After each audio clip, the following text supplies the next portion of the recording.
السلام پر لاس د تجدید ایمان بیعت وکي. دا ور ټول مسلمانان و او د یونس علیه السلام متابعت وکاوه.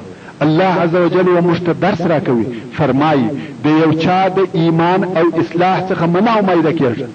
دا موای چې د فلانی سره ستړي سوم، وخت مور سره ضایع کی، نصیحت مور ته وکي، سمیلار ته دعوت کی، خو هیڅ فائدہ نه لري. یا داسې نه ده. ترڅو چې یو انسان ژوندی وي د هغه د هدایت څخه منع امید کیږي. یونس علیه السلام په کلو خپل قوم دعوت کوي، خو په ټوله قوم کې یو نفر هم ایمان نه راوړي. کم وخت چې د هغو د ایمان راوړلو څخه مایوس او نا امید سو او په الهي عذاب سره انذار ورکي، دی علیه السلام هم ځنې ولاړي، هغو ټول ایمان راوړي. که نه خبر چې الهي هدایت څه وخت خلقو ته راځي، نو تبلیغ او دعوت ما پرېږده. الله عز وجل فرمایي انك لا تهدي من احببت ولكن الله يهدي من يشاء. وهغه چاته چې ته خوښ لري ته هدایت نشې کولای، مگر الله عز وجل وهغه چاته هدایت کوي چې د جل جلاله خوښ وي.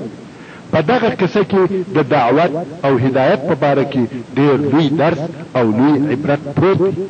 پر انسان دا لازمه ده چې د یو چا د هدایت او د الله عز وجل د رحمت څخه نا امید نسی او یوازې پر خپل ځان اعتماد ونکي. ستا وظیفه فقط تبلیغ او دعوت دی او هدایت ورکول، سمې لارې ته راوستل پر الله عز وجل دی. په دغه قصه کې زموږ پیشوا حضرت رسول الله صلی الله علیه و آله وسلم ته هم تذکار او یادونه ده. الله عز وجل ورته فرمایي فاصبر لحكم ربك ولا تكن كصاحب الحوت. فرمایي د خپل رب د حکم ته صبر کوه، داسې مکیږه لکه د ماهی خاوند یعنی یونس علیه السلام. یعنی د منکرانو په باره کې ژر متنګ دل کېږه لکه یونس علیه السلام، بلکې د الله جل جلاله د حکم انتظار باسه. ورونو یونس علیه السلام د الله عز وجل د غوره بندگانو څخه و. الله عز وجل د خپل رسالت او نبوت دپاره غوره کړی و. الله عز وجل فرمایي فاجتباه ربه فجعله من الصالحین. الله عز وجل دغه یونس علیه السلام د خپل نبوت دپاره اختیار کړي او دی علیه السلام یې د کاملانو صالحانو او انبیاو څخه ګرځولی. محترم ورونو، ان شاء الله تعالی اوس به د یو بل معظم نبی صلی الله علیه و آله وسلم قصه درته بیان کوم چې هغه شعیب علیه السلام دی. شعیب علیه السلام عرب نبی دی، نسب او شجره و مدین ته رسیږي چې مدین ابن مدیان دی او مدیان د ابراهیم علیه السلام د اولادې څخه دی. شعیب علیه السلام په هغه قریه کې مبعوث کړه سو چې هغه قریه ته هم مدین ویل کیږي او هغه قبیله چې په دغه ښار کې اوسېدل و هغو ته هم مدین ویل کېده. نو دغه عربي قبیله چې شعیب علیه السلام پکښې مبعوث سو مدین بلل کېده او دغه قریه هم د مدین په نامه یادېدل. د مدین قریه د نن ورځې په اردن کې د معان و هغه مشهور ښار ته نږدې واقع و چې دا منطقه و بحیره لوط ته هم نږدې و.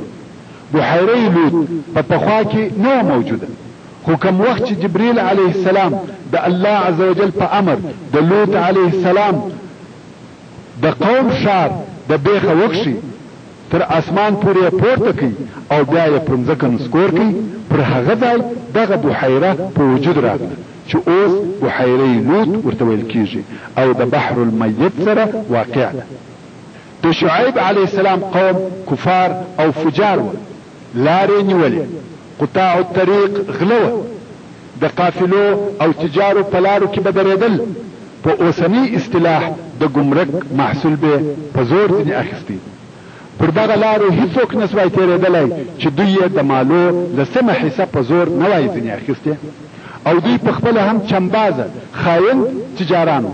چم او خیانت پکښې نشر. شی چې به رانیوي په ترازو کې لوی کاڼي ایښوي او چې خرڅاوه به په ترازو کې به کوچنۍ کاڼي. او تاسې ته معلومه ده چې ټول انبیاء علیهم السلام سره لدی چې اصلي وظیفه و وحدانیت او سالم عقیده ته د خلقو دعوت ول دي چې عبادت باید خالص لله رب العالمین ته وي. خدا رنګه اجتماعي سیاسي او اقتصادي وظیفه هم درلوده.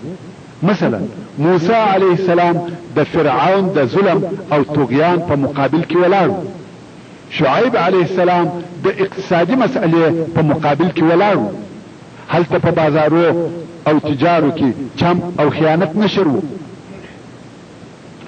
لوط علیه السلام د یو بل اجتماعي مسئلې په مقابل کې ولاړ. نو د انبیاء علیهم السلام څخه هر نبی پس د عقیده څخه د یوې بلې مسئلې په مقابل کې هم ولاړ. دین یوازې عبادت او عقیده نه دی، بلکې پر صحیح او واقعي قوانینو ژوند کول هم د دین څخه دي.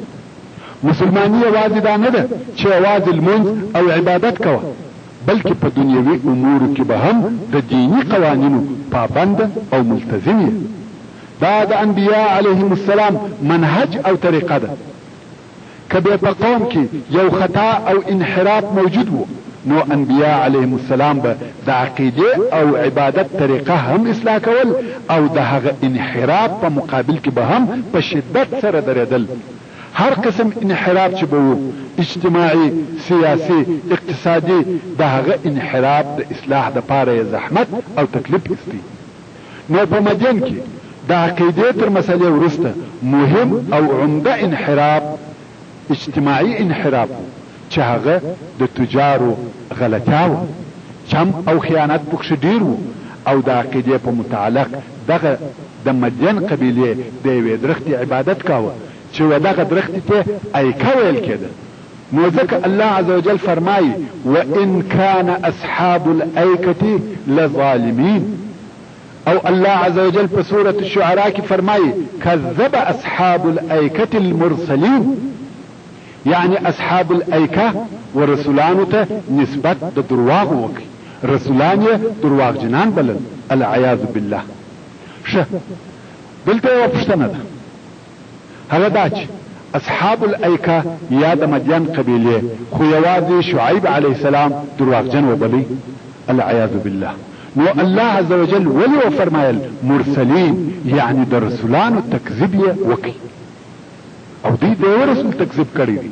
جواب: د یو رسول تکذیب د ټولو انبیاء علیهم السلام تکذیب دی، ځکه د ټولو دعوت یو دی.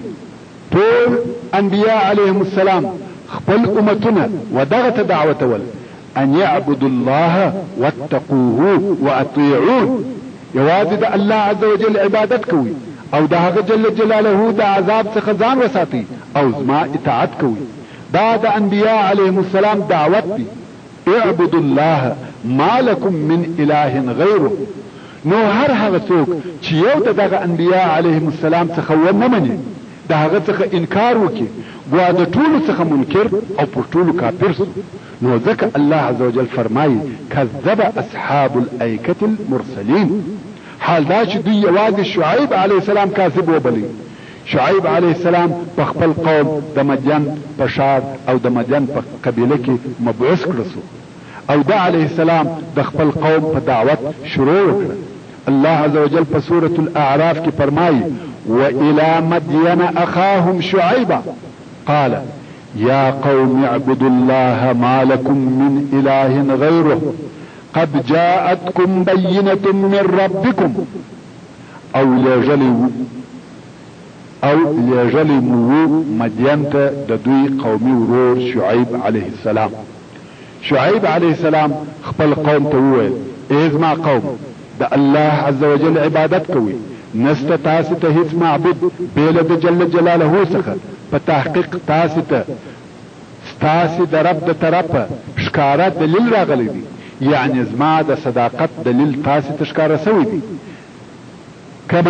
کما د نصیحت خبره چې درته کوم هغه قبول کړه. شعیب علیه السلام و دوی ته معجزې راوړي. ورون هر نبی خپل امت ته معجزه راوړل او ښکارا کول د پاره د دې